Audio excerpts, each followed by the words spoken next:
American people aren't buying it. I know you both answered this in your opening statements, but I just want to bring a little more clarity to it. Mr. Morrison, I'll start with you. Did anyone ever ask you to bribe or extort anyone at any time during your time in the White House? No, sir. And you were the top person for Ukraine in the White House, correct? At the NSC level. I would argue Ambassador Bolton would be, but Reporting to Ambassador Bolton. I was a senior official, yes, sir. Ambassador Volker, you have a storied career. We're very thankful for your service, and you were the special envoy to Ukraine. That is correct. Did anyone at the White House ever ask you to bribe or extort anything out of anyone at any time? No, sir. Thank you. I want to thank you both for being here, and I'll yield to Mr. Castor.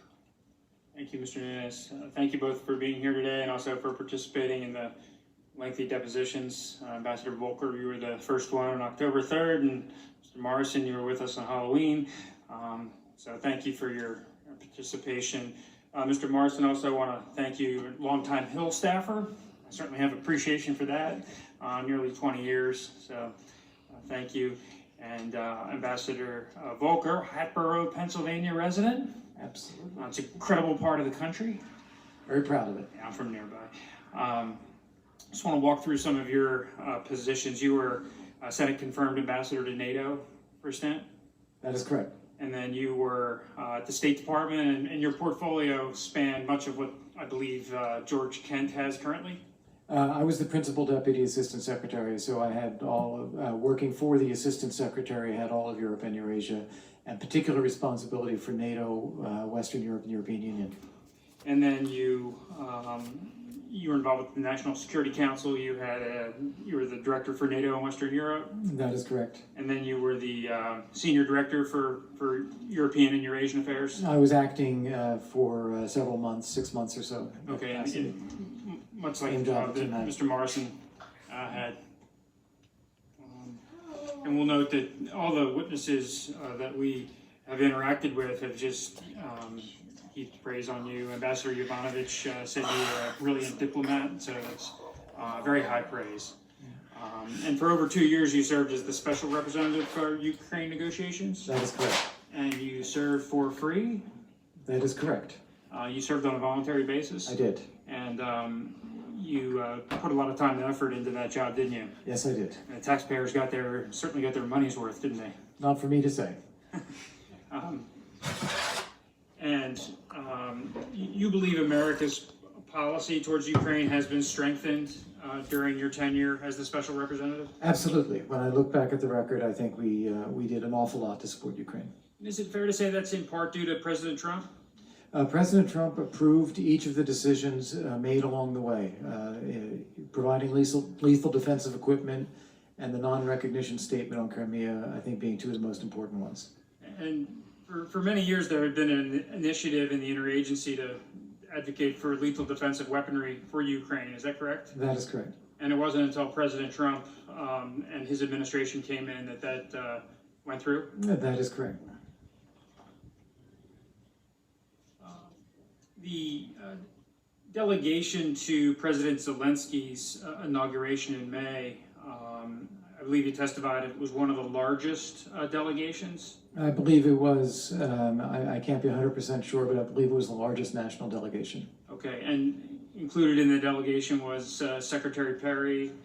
Secretary Perry, Ambassador Sondland, myself, Senator Ron Johnson was there, and also the charge d'affaires at the U.S. Embassy at the time, Joe Pennington.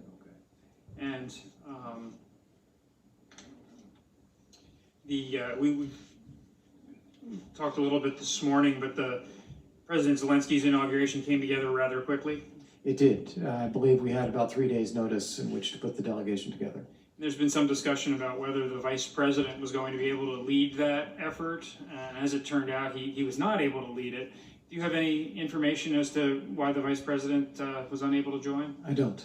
And Mr. Morrison, do you have any information as to why the Vice President was unable to participate in the delegation? No. Ambassador Volker, you testified during your deposition that aid, in fact, does get held up from time to time for a whole assortment of reasons. Is that your understanding? That is true. And sometimes the holdups are rooted in something at OMB, sometimes it's at the Defense Department, sometimes it's at the State Department, sometimes it's on the Hill, correct? That is correct.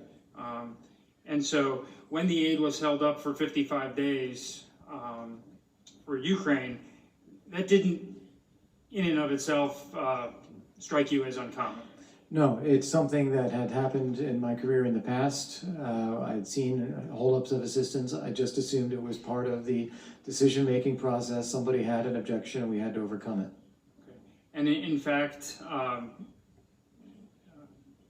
there were concerns that perhaps President Zelensky wasn't going to be the reformer that he campaigned on. That was a supposition that I made because of the meeting with the president on May 23rd. I thought that could be what's behind it. And in fact, the aid was lifted shortly after he was able to convene a parliament.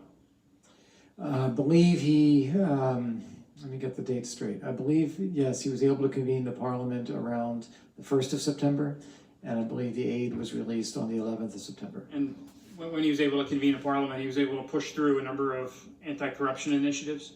That began with the parliament seated on that day. It was a 24-hour session, but then it continued for some time. And that was an encouraging sign. It started off in a very encouraging way, yes. And other than these things going on in the background, with the pause in the aid, the U.S. relations with Ukraine, you testified, or you stated it was about as good as you'd want them to be?